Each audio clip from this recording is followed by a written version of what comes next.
Alors, cette fois-ci, deux conférenciers, conférencières qui sont également auteurs, qui se promènent un peu partout. L'un fait plus des groupes, l'autre plus des grands groupes. L'une plus au Québec, l'autre plus à l'international. La première, elle a un nom un peu anglophone, mais elle parle très bien français, Catherine Peterson. La deuxième personne, vous la connaissez depuis longtemps parce qu'elle a publié il y a 25 ans un livre et l'éditeur republie, après 25 ans, le même livre. Il faut le faire, c'est assez rare qu'on voit ça. Juste avec le titre, pour certains d'entre vous, ça va vous donner sûrement une bonne idée. Père manquant, fils manqué. Nous sommes très fiers de recevoir en studio M. Guy Corneau. Bonjour Guy. Merci beaucoup. Ça fait plaisir. Merci. Merci beaucoup.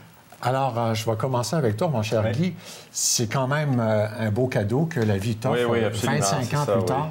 25 ans. Ça veut dire que le phénomène de père manquant, là, il est encore très présent au Québec. C'est encore très présent, c'est ça. C'est un livre qui est resté... En fait, ce qu'ils ont voulu faire, c'est que c'est un livre qui est resté vivant à travers 25 ans, qui a été traduit dans beaucoup de langues, une vingtaine de langues. Et ce qu'ils ont voulu faire, en fait, c'est non seulement le revamper, mais j'ai ajouté un petit chapitre. Oui, ça, c'est qui résume les fonctions du père. Puis ils ont aussi ajouté une captation d'une conférence que je donne qui s'appelle « Le fils et fille du silence », qui est toute cette question des rapports père-fille et père-fils. Et donc, je suis très content. Ils ont fait une belle fête, surtout. C'était très agréable. Oui. Ah, oui. Non, c'est un très beau cadeau. Non, mais je suis content aussi parce que c'est vrai que cette question-là, elle reste dans l'actualité. Elle reste dans l'actualité parce qu'on vit dans des sociétés très performantes qui amènent pas mal de problèmes dans les couples, dans les familles, qu'on ne prend plus tellement le temps d'être dans l'intimité, que beaucoup de choses prennent le dessus. On est projeté dans des vies très extérieures.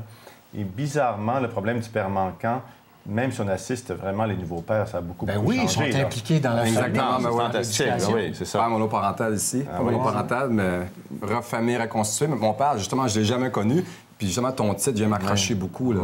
Je ne suis pas un fils manqué, mais père manquant, oui. Non, mais ça, c'était une boutade, fils manqué. Ça voulait surtout dire qu'en tant qu'homme qui avait manqué de père, on restait très longtemps en recherche d'un père, de figure paternelle. Justement aussi, Catherine, aussi, tu as écrit un livre aussi, « Oser avec ceux qui compliquent la vie », qui nous compliquent la vie. Ça, il y en a un paquet des saboteurs. Hein? Bien, oui, c'est ça. Je pense qu'on en connaît tous des gens qui ont des comportements qui viennent nous chercher, qui viennent nous interpeller.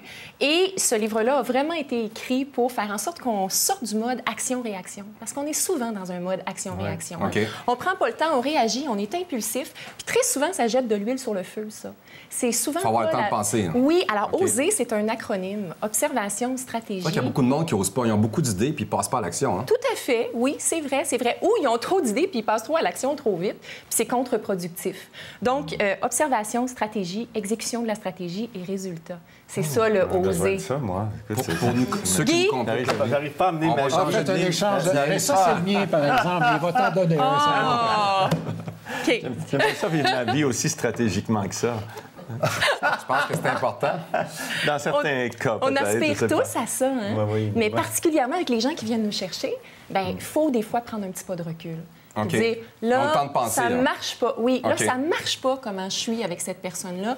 C'est juste de plus en plus difficile. Donc, c'était ça. Et c'est quelqu'un en entreprise qui m'a demandé, elle dit, il me semble qu'on devrait tous avoir besoin Donc, tu donnes du coaching en entreprise? Oui, coaching en entreprise, surtout des formations et des conférences en entreprise. Pourquoi l'entreprise prendrait tes services? Explique-nous donc ça. Bien, pour les années d'expérience, moi, c'est ma deuxième carrière. T'as l'air toute jeune, là. Ouais, oh, c'est fin, ça.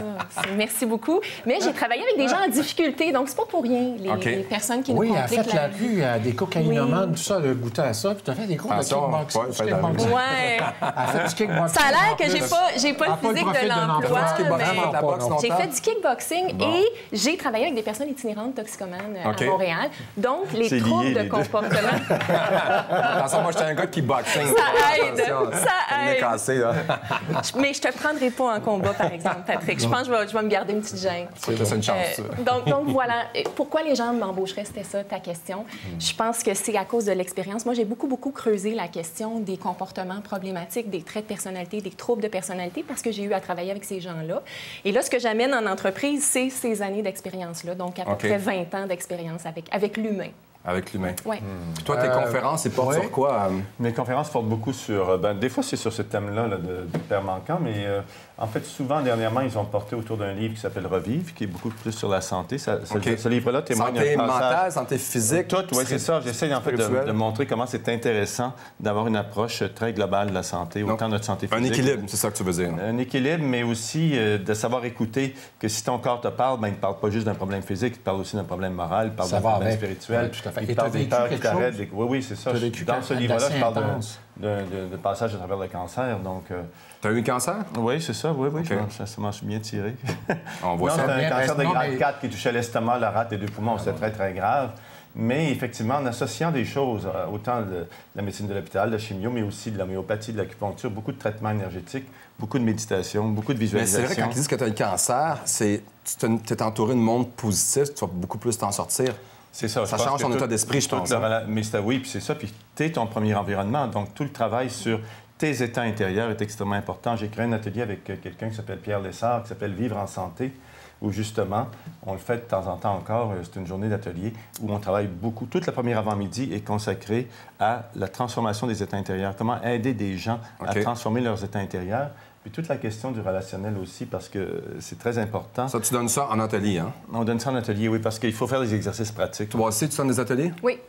Oui. Donc, des exercices pratiques pour voir un petit peu comment ça résonne dans notre expérience. OK. Aussi, Mais c'est des petits groupes. Comment vous faites ça? Non, ça dépend. L'atelier Vivre en santé, on l'a fait souvent à des grands groupes. On l'a fait jusqu'à même 400 personnes. Wow! Oui, OK. Mais des fois, des petits groupes aussi. Mais comme c'est un travail qui est beaucoup intérieur, puis il y a beaucoup d'échanges entre les gens, puis après ça, des Donc, le monde, ils vont là une journée, puis tu leur fais faire des choses. C'est une introduction. Parce que moi, j'étais avec Tony Robbins, puis il nous faisait revivre notre enfance. On se lançait quasiment à terre. Est-ce que tu fais vivre des expériences comme ça au monde? Pas dans les ateliers d'une journée. Okay. Là, on va les faire vivre ça, mais intérieurement. Mais dans des ateliers plus importants, comme des fois, on fait des retraites aussi d'une semaine complète, où là, c'est vraiment un bilan de vie. Okay. Là, on va aller jouer dans des choses plus profondes. Puis toi, dans tes ateliers, est-ce que tu fais vivre des choses? Comment ça se déroule une journée dans l'atelier? Bien, ça dépend. Ça dépend du sujet. Mais pour parler en public, entre autres, pour être bon pour parler en public, il y a une chose à faire, hein? C'est parler en public. C'est une grosse page, je pense. C'est s'exposer. Ouais. Non, mais souvent, les gens disent, Catherine, qu'est-ce que... Tu t'exposes, tu le fais. Donc, si quelqu'un voudrait parler en public, il pourrait aller te voir. Alors, c'est 2 jours. Et puis, je filme les gens, comme aujourd'hui, pour que les gens puissent se voir. Et... Oui, c'est formateur, ça. Bien, très. Et puis, graduellement, on ajoute des techniques. Donc, c'est 4 sessions filmées. La première fois, c'est le niveau de base de la personne, comment elle parle d'habitude, tout ça. Puis là, on ajoute des techniques, meilleures pratiques. Puis on fait en sorte que la personne se sente de plus en plus à l'aise. C'est surtout aussi pour passer un bon message aussi, parce qu'il y a toujours un message en arrière. Absolument. C'est quoi ton objectif? Qu'est-ce que tu veux communiquer? Et les gens, ce qu'ils disent toujours, c'est la passion qui ressort. C'est ça qu'on veut... Aller chercher, bien, oui, le faire sortir, oui. hein. Mais des fois, les gens ont tellement de trac, ils sont tellement figés comme ça que c'est pas la passion qui sort. Donc, c'est des cours de... OK, donc, tes films, la manière que je comprends, puis après ça, justement, tu les corriges sur certains points? Oui, exactement. Je dirais, plus que corrige, je dirais, on donne du feedback, puis c'est la personne qui décide qu'est-ce qu'elle fait avec le feedback. Hein, je pense que c'est respectueux aussi de cette façon-là. Donc, on dit, bien là, on donne quelques observations, puis la personne choisit ce qu'elle fait. Je pense vraiment que c'est à force de parler en public qu'on apprend effectivement à parler en public. Il y a cette question-là. Puis il y a la question aussi d'être de plus en plus à l'aise avec soi-même, même quand on travaille en public. Ça, c'est rester en contact avec soi, puis rester en contact. Souvent, le monde sont gênés au début. Là. Oui, ils ne respirent pas. Là. Oui. J'ai quasiment eu une conférence qui a fait une crise cardiaque. On l'attendait respirer dans le micro jusqu'à l'autre bout de la salle. Là. Mais moi, je me suis souvent dit, quand je rentre en conférence, j'ai des difficultés, je me dis, Guy, tout le monde dans la salle veut que tu sois bon parce que personne ne veut s'ennuyer. Au fond, c'est un petit défi. Soit ton meilleur, des trucs, ton meilleur. C'est vrai, parce qu'ils sont pas là pour ils sont pas là pour s'ennuyer, ils sont pas là pour te jeter des pierres. Exactement. Il faut avoir du fun à ce qu'on fait. C'est ça, ils veulent que tu sois bon, donc ils veulent l'inspirer, ils veulent que tu leur apportes des choses. Donc, dis ce qui, toi, est important pour toi, et très simplement et clairement, et ça... Ça marche. Alors, c'est plus en Europe qui peuvent bénéficier de ça avec toi? Non, j'en fais encore au Québec. Oui, mais il me semble qu'on ne voit presque plus, on ne voit plus à la télé, sauf exception faite. Oui, c'est ça. Mais je fais... là, je suis en écriture. Ça fait que depuis... T'as écrit un autre livre? Oui, j'ai écrit un autre livre qui va s'appeler Le crépuscule des patriarches, Lettre à mon père. Et donc, c'est tout un... Ça va être mon 7e livre, donc ça va être un retour sur Père manquant, en fait, mais... Tu parles beaucoup de père, là. Ça donne comme ça. C'est un père manquant? J'ai aussi un fils dans ma vie. Ah, OK, fils, mais il n'est pas banqué? Non, je ne pense pas. J'espère que non. Je fais tout en mon possible. Alors, tu reviens au Québec pour en écriture, mais pas nécessairement pour donner des conférences? Non, mais j'en donne un peu de temps en temps. Tu vois, au 2e semestre, j'en donne un petit peu. Ça dépend, au fond. J'ai le choix maintenant. Ça dépend qui m'invite. Alors, je soutiens certaines causes. Des fois, c'est des groupes d'hommes qui les organisent pour des choses de bénéfices, je le fais. Des fois, c'est des choses liées au cancer. Je parle souvent aussi à l'intérieur de choses qui sont plus fermées. Tu vois, des hôpitaux, mais ils m'invitent, par exemple, des groupes de bénévoles dans des hôpitaux, des choses comme ça. Okay. Des choses comme ça. Ça dépend. Ça varie un petit peu. En France, c'est vrai que souvent, là, j'arrive d'une tournée, justement, de 3 semaines en France. Là, j'ai fait 3 semaines de conférences publiques, d'ateliers publics et tout ça. Ça dépend un petit peu. C'est pas pareil d'une année à l'autre. Et moi, j'organise rien, pratiquement. Donc, c'est les gens qui m'invitent. Alors, ça dépend qui m'invite où, quand. Quelle question, c'est sûr. Mais quand tu es dans un stade... Moi, j'ai hâte d'être rendu comme ça, c'est ça. Moi, j'ai hâte d'être rendu à être invité dans un party de 1400 personnes. On va savoir que c'est bon. J'ai eu une carrière très, très choyée. Je veux remercier les gens qui m'ont dit toutes sortes de choses dans ma vie. Ça a commencé quand même il y a 25 ans, assez vite à part ça. Ça a commencé avec Père manquant et j'ai été arraché littéralement à mon cabinet de psychanalyste. J'étais tout à coup 2 fois par semaine à téléservice à l'époque, animé par Claude Saucier. Et ça s'est enchaîné. J'ai jamais cherché d'éditeur.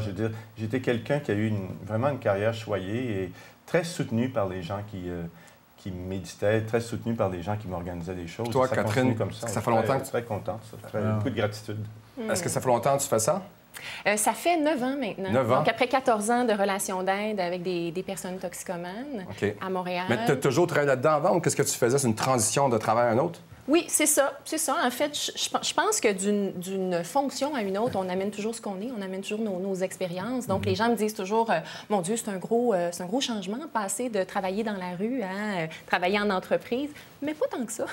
Parce que l'humain, c'est l'humain. Puis fondamentalement, on est pas mal fait de la même manière. Il y a des gens toxiques autant dans la rue que dans les entreprises. Mais qu'est-ce qui t'a amené à travailler avec le monde? Qu'est-ce qui t'a amené à travailler avec le monde dans la rue? Parfois même plus. Parfois plus. Qu'est-ce qui t'a amené à travailler avec le monde dans la rue? C'est une bonne question. Parce que c'est pas tout le monde qui commence à rough, là. Ça, c'est une bonne question. Surtout que j'ai commencé là à 20 ans. C'est vraiment un concours de circonstances. 2e année de bac, on me demande d'aller faire des résumés de dossiers dans un centre de réadaptation pour personnes itinérantes. Je dis oui. Moi, je vois ça comme une job d'été. Et puis, la directrice des services professionnels m'a demandé si ça me tentait de travailler comme intervenante. J'ai dit oui pour finir mon bac. Puis, 14 années plus tard, j'étais encore là. Wow. Donc, et tu as repris l'entreprise de ta mère aussi, le CLE, qui est une transition et en train de lui donner ta propre couleur aussi. C'est quoi un CLE? Oui, c'est communication, leadership, efficacité. Puis je dirais que la partie communication, c'est vraiment la partie... Oui, puis c'est un peu la clé.